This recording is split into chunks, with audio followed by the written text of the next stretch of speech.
Bonjour les amis, j'espère que vous allez bien. Je suis heureux de me retrouver aujourd'hui avec vous pour cette pensée du jour. J'aimerais encourager ceux qui demandent des prières. Vous êtes nombreux, de plus en plus nombreux à nous demander de penser à votre famille. Sachez que ceux qui lisent les commentaires pensent à vous, mais également toute l'équipe, nous pensons à vous parce que parfois la vie n'est pas facile.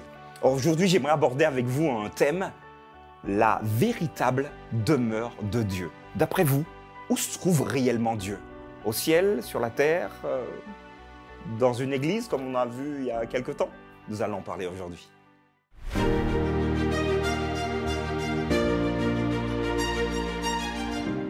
La pensée du jour se trouve dans Jean, chapitre 14, verset 23.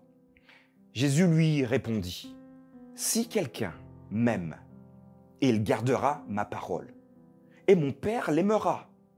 Nous reviendrons à lui, et nous ferons notre demeure chez lui. » Voilà, chers amis, une pensée du jour vraiment très simple. Alors, nous nous sommes posé la question il y a quelque temps, et d'ailleurs Salomon disait que ouais, je vais te faire un temple, mais finalement le ciel ne peut pas te contenir. Mais où voudrait résider réellement Dieu? Alors, Jésus donnera cette réponse. Si quelqu'un m'aime, alors la première question, si vous voulez savoir où il habite, ou où il voudrait habiter, je vous pose la question de savoir si vous aimez Jésus. Et comme Thomas dont on a parlé il y a quelques jours, êtes-vous prêt à croire en lui sans pour autant voir, le toucher comme Thomas, ni par le doigt, ni par la main? Mais est-ce que vous êtes prêt à mettre en œuvre votre confiance, votre foi en lui? Alors Jésus va répondre en disant, si quelqu'un m'aime, donc si quelqu'un a une relation avec moi, si quelqu'un a confiance en moi, il gardera ma parole et mon Père l'aimera. Donc plus moi, Jésus, je t'aime, mais sache que mon Père également t'aime. Et là, Jésus va faire une excellente déclaration.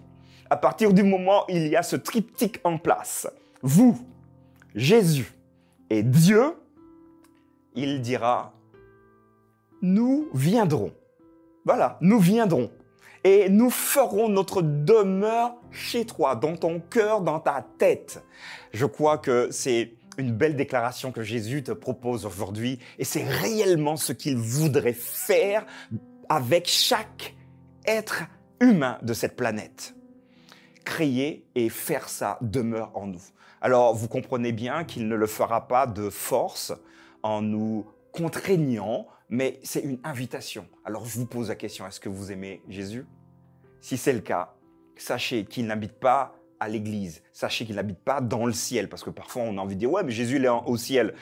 C'est pas faux, d'accord? Mais la véritable demeure de Jésus, vous l'avez en vous, votre cœur. Et c'est là qu'il aimerait vraiment habiter.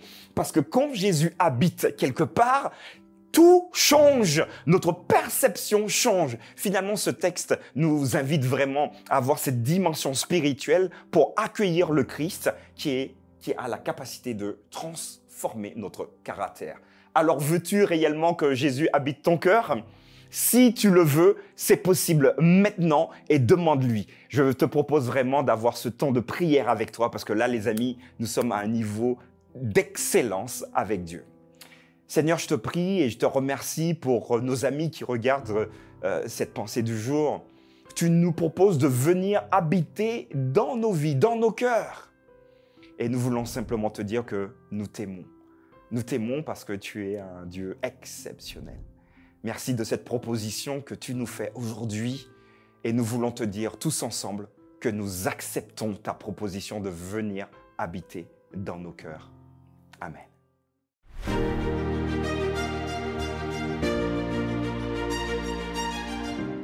Voilà les amis, la belle promesse que nous fait Jésus de venir habiter avec son Père. Donc il ne vient pas tout seul, c'est la divinité entière qui veut venir habiter en nous. N'hésitez pas à commenter, à partager avec vos amis. Vraiment, n'hésitez pas, les pouces en dessous de cette vidéo. Ça nous permet d'être mieux vus par tous ceux qui traversent potentiellement cette plateforme YouTube. Rendez-vous demain pour une nouvelle pensée du jour. D'ici là, prenez bien soin de vous.